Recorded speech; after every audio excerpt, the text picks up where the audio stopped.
Hello, I'm MB Dawnrise, or Dawn for short, and welcome to Year 2 of DragonflyClan. If you haven't seen my Year 1 video, I suggest going there first before this video, as it may be confusing to jump in halfway. If you want to know about how DragonflyClan was founded, check out my Year 0 video for the introduction of the founders. But first off, I want to thank all of you for getting me to over 50 subscribers. That number may seem small, but it's a big deal for me, and I greatly appreciate all of you who've helped me get this far. This year in DragonflyClan has a bit more drama than the last year, and don't think we're done with founder deaths just yet, because we got another one this year. With that, let's not waste any more time and get straight into Year 2. 1-Star's year seemed to be going better than last year. She led a couple patrols and recovered from her grief concerning Greyweb. Just as she was getting back into the swing of clan life, another close friend sadly died on Moon 8, putting her back into grief for the rest of the year. I will not hide who this is this time, as the death was Greymask. This prefix is cursed, I swear. 1-Star's grief was temporarily overridden by panic as she stressed over how the clan would do without a medicine cat. She hastily assigned Flare Scratch to the role of medicine cat, promising her that the job was temporary until StarClan sent the sign about who the real medicine cat would be. Tumbleshope was happy to see 1-Star back to her usual self after the bout of grief, and while she missed Greyweb, she was determined to get back to work and provide for the clan. After the second death, Tumbleshope was once again forced into the leadership role and did her best to compensate for the unease in camp by overly complimenting clanmates and encouraging everyone to do their best on patrol. She doesn't agree with 1-Star's choice to force Flare Scratch to be the new medicine cat, but doesn't want to bother 1-Star more than necessary as she grieves.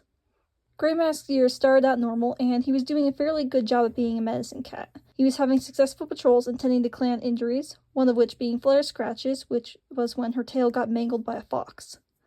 One day, while Greymask was out alone, he noticed that pine needles were particularly fresh at the top of the tree and decided to climb just a bit higher than usual, promising himself he would be careful. Greymask could hear the tree branch creaking under his weight as he crept out, snipping off small branches of needles. Just as he was about to turn back and reach the tree's trunk again, the branch snapped, hurling towards the ground along with Greymask. He did not survive the fall. Greymask's death was the first time I had a medicine cat actually die on patrol, and in StarClan, he was feeling slightly guilty for leaving the clan without a true medicine cat. On our first moon out of camp this year, Flare Scratch got attacked by a fox and received a mangled tail. Greymask fought the whole year to keep infection out of her tail, and she ended up spending the whole time in the medicine den.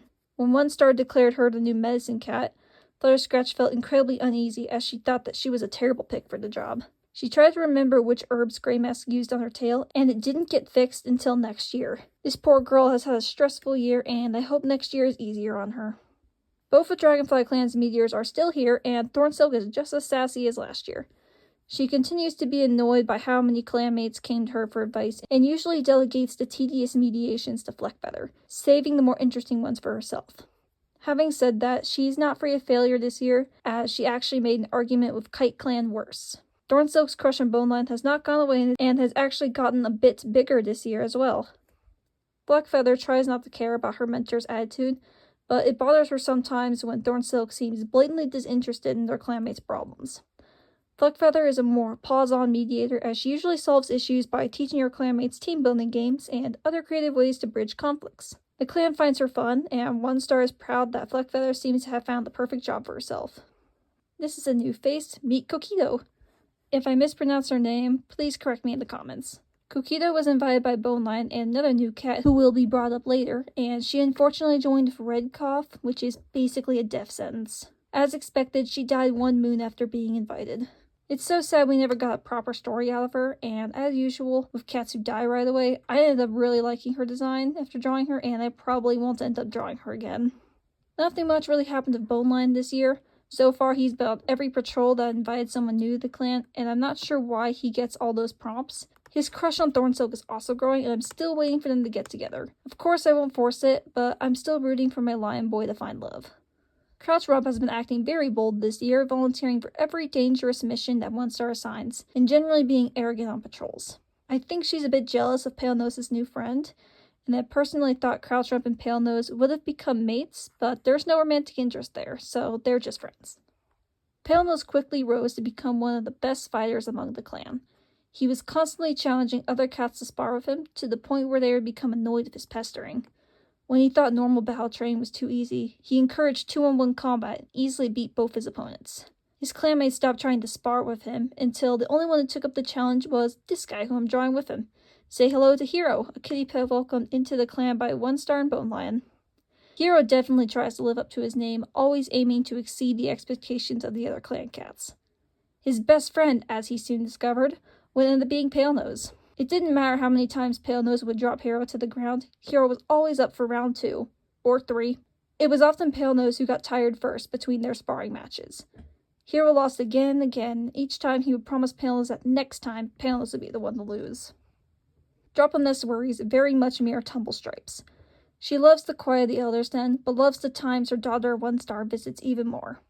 Drop'emness has tried talking to 1-star about moving on from Grey Mask and providing for the clan as the leader, but 1-star doesn't usually listen, insisting that she's just been a bit tired recently.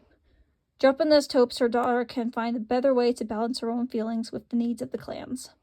And that is all for this year. Things are kind of hectic this year, and as you can see, there were no Pale Tumble kits. I'm kind of hoping that the clan gets some kits soon, because we don't have any super young cats around anymore, with Palenose and Crouchrum getting older. My schedule will still be the same, so expect Year 3 to come out on the first Saturday of March as usual. I want to again thank all the people who have subscribed to my channel so far. You are awesome. Thank you. Until next time. Bye.